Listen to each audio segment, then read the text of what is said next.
राम मंदिर के 500 वर्षों तक हिंदुओं के निरंतर संघर्ष की कहानी। भारत और भारतीयों के इतिहास में 5 अगस्त का दिन विशेष मायने रखता है, क्योंकि इसी दिन 5 अगस्त 2020 को प्रधानमंत्री नरेंद्र मोदी ने श्रीराम जन्मभूमि पर राम मंदिर का शिलान्यास किया था। भारतीय समाज के लिए कई मायनों में ऐतिहासिक है, क्योंकि पिछले 500 वर्षों से हिंदू समाज श्री राम मंदिर भूमि के लिए संघर्ष कर रहा था। आइए श्रीराम जन्मभूमि के लिए हिंदू समाज के सतत संघर्ष की वीर गाथा को समझने का प्रयास करते हैं। 1. बाबर ने 1528 में अपने सेनापति मीर बाकी को अयोध्या के भव्य राम मंदिर को तोड़ने का आदेश दिया। इतिहासकार कानिंघम के अनुसार श्रीराम मंदिर को बचाने के लिए हिंदुओं ने जान की बाजी लगा दी थी। 1,74,000 हिंदू वीरों के बलिदान के बाद ही मुगल मंदिर को हानि पहुंचा सके थे। मंदिर इतना मजबूत बना हुआ था कि तोड़ने के लिए तोप के गोलों का इस्तेमाल करना पड़ा। 2. मंदिर को नष्ट करने के बाद जलाल शाह ने हिंदुओं के खून का गारा बनाकर लखोरी ईंटों से बाबरी मस्जिद का निर्माण कराया था। 3. भीठी नरेश महताब सिंह को जब मंदिर पर आक्रमण की जानकारी मिली तो उन्होंने बद्रीनाथ तीर्थयात्रा रद्द कर दी और सैनिकों के साथ मीर बाकी से जा भिड़े। 17 दिनों तक चली भीषण जंग में दोनों ओर के असंख्य सैनिक मारे गए। अंत में महताब सिंह समेत रामभक्त वृद्ध केहरी भी वीरगति को प्राप्त हुए। 4. हसवर रियासत के राजा रणविजय सिंह के कुलपुरोहित देवदीन पांडे ने 70,000 योद्धाओं के साथ बाबर की सेना से श्रीराम जन्मभूमि के लिए संघर्ष किया। युद्ध में बुरी तरह से घायल हो जाने के बावजूद अनेक मुगल सैनिकों को मौत के घाट उतारा और अंत में वीरगति को प्राप्त हुए। 5. हसवर रियासत के राजा रणविजय सिंह को अपने पुरोहित देवदीन पांडे के मृत्यु का समाचार मिला तो उन्होंने अपनी महारानी जय कुंवरी को सत्ता सौंप दी और खुद 25,000 सैनिकों को लेकर श्रीराम जन्मभूमि मुक्त कराने के लिए निकल पड़े और अंत में वीरगति को प्राप्त हुए। 6. राजा रणविजय सिंह के बलिदान के बाद महारानी जय कुंवरी ने आनंद संप्रदाय के महंत स्वामी महेश्वरानंद के साथ मिलकर श्रीराम जन्मभूमि का संघर्ष जारी रखा। स्वामी महेश्वरानंद के नेतृत्व में मठों, मंदिरों और अखाड़ों के असंख्य नागा संप्रदाय, गोरक्षपंथी, दिगंबर, निर्मोही, निर्मले और निर्वाणी साधुओं ने भी शस्त्र उठा लिए। इन्होंने शत्रुओं पर छापामार युद्ध नीति अपनाई। मीर बाकी इतना डर गया कि ताशकंद भाग गया। 7. हुमायूं के काल में भी महारानी जयकुंवरी और स्वामी महेश्वरानंद लगातार संघर्ष करते रहे। इन्हें 10वें युद्ध में सफलता मिली और श्रीराम जन्मभूमि 2-3 सालों तक मुगलों से मुक्त रही। बाद में दोनों योद्धा मुगलों की विशाल सेना से लड़ते हुए वीरगति को प्राप्त हुए। 8. अकबर के समय कोयम्बतूर से आए रामानुज संप्रदाय के स्वामी बलराम आचार्य ने श्रीराम जन्मभूमि को मुक्त कराने के लिए 20 युद्ध लड़े। बाद में बीरबल और टोडरमल की सलाह पर अकबर ने वहां एक छोटा मंदिर बनाने की अनुमति दे दी। शाहजहां के काल तक उस मंदिर में निर्विघ्न पूजा होती रही। 9. 90 वर्ष निर्विघ्न पूजा होने के बाद औरंगजेब ने अपने सिपहसालार जानबाज खां को सेना समेत मंदिर नष्ट करने भेजा। अयोध्या के अहल्या घाट पर परशुराम मठ था। वहां बाबा वैष्णवदास रहते थे। उनके साथ चिमटाधारी साधुओं की एक विशाल शिष्य मंडली थी। इन्होंने चिमटों और त्रिशूलों के साथ मंदिर की रक्षा करी और जानबाज खां को उल्टे पांव भागना पड़ा। 10. औरंगजेब ने दूसरी बार सैयद हसन अली को विशाल सेना के साथ मंदिर नष्ट करने भेजा। बाबा वैष्णवदास ने समय रहते गुरु गोविंद सिंह जी से संपर्क साधा। वे सेना समेत मंदिर की रक्षा के लिए अयोध्या पहुंच गए। उन्होंने साधु सेना के साथ मिलकर मुगल सेना को धूल चटा दी।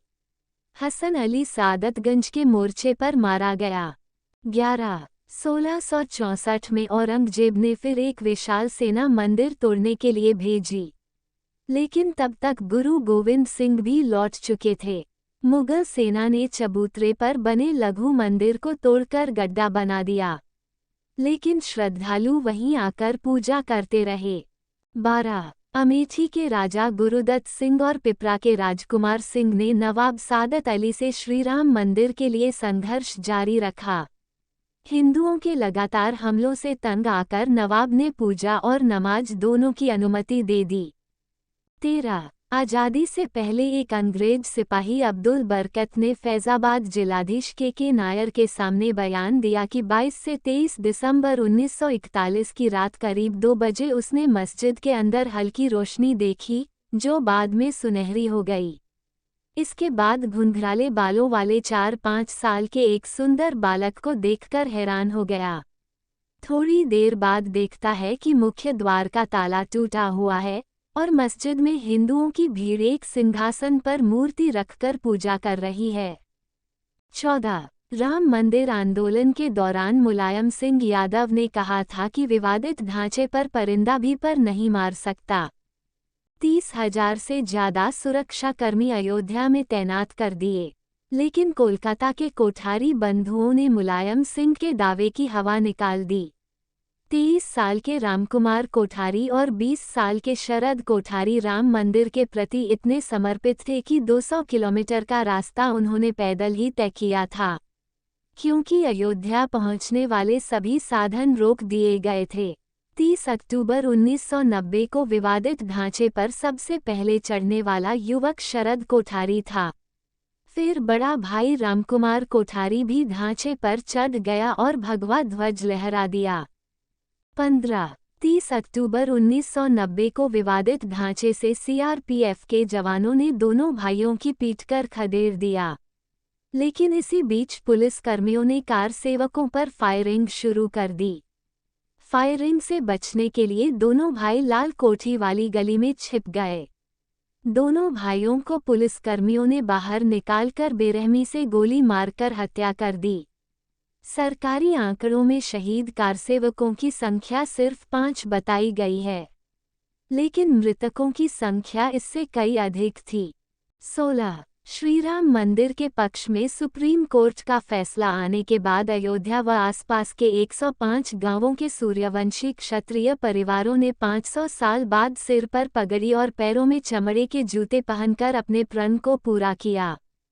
दरअसल इनके पूर्वजों ने 16वीं सदी में मंदिर बचाने के लिए मुगलों से युद्ध लड़ा था, लेकिन वे युद्ध हार गए थे।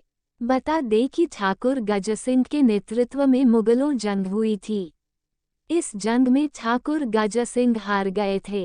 हारने के बाद गजसिंह ने श्रीराम मंदिर जन्मभूमि पर कब्जा होने तक पगड़ी व जूते न पहनने की प्रतिज्ञा ली थी।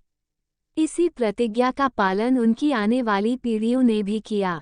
17. श्रीराम मंदिर जन्मभूमि के लिए हिंदू समाज ने 78 धर्म युद्ध लड़े, जिनमें 3,50,000 से ज्यादा हिंदू वीरों ने अपने प्राणों की आहुति दी थी। 18. बता दें कि बाबर के काल में 5 धर्मयुद्ध, हुमायूं काल में 10, अकबर काल में 20, औरंगजेब काल में 30, नवाब सादत अली के काल में 5, नासिरुद्दीन हैदर के समय 3, वाजिदौली के समय 2, अंग्रेजों के समय 2 और पूर्व प्रधानमंत्री विश्वनाथ प्रताप सिंह के कार्यकाल में 1 धर्मयुद्ध लड़ा गया था। 19. 5 अगस्त 2020 को प्रधानमंत्री नरेंद्र मोदी ने श्रीराम जन्मभूमि पर राम मंदिर के लिए शिलान्यास किया था। इसके साथ भव्य श्रीराम मंदिर की नींव पड़ गई थी। 20. 500 साल तक हिंदू समाज के सतत संघर्ष के बाद आज अयोध्या में भव्य राम मंदिर बन रहा है। मंदिर की ऊंचाई 161 फीट रहेगी। सिर्फ नींव में ही 2 लाख ईंटें लगेगी जिन पर श्रीराम लिखा होगा। सीढ़ियों की चौड़ाई 16 फीट रहेगी। मंदिर में 5 गुंबद होंगे। पूरा मंदिर 360 पिलर पर टिका होगा। इसमें गर्भगृह, कुदू मंडप, नृत्य मंडप और रंग मंडप होगा। दोस्तों, आपको ये कहानी कैसी लगी? कृपया कमेंट करके जरूर बताएं। वीडियो पसंद आया हो तो लाइक करें और ऐसी ही और भी बहुत सारी कहानियों को सुनने के लिए हमारे चैनल को सब्सक्राइब करना ना भूलें। धन्यवाद।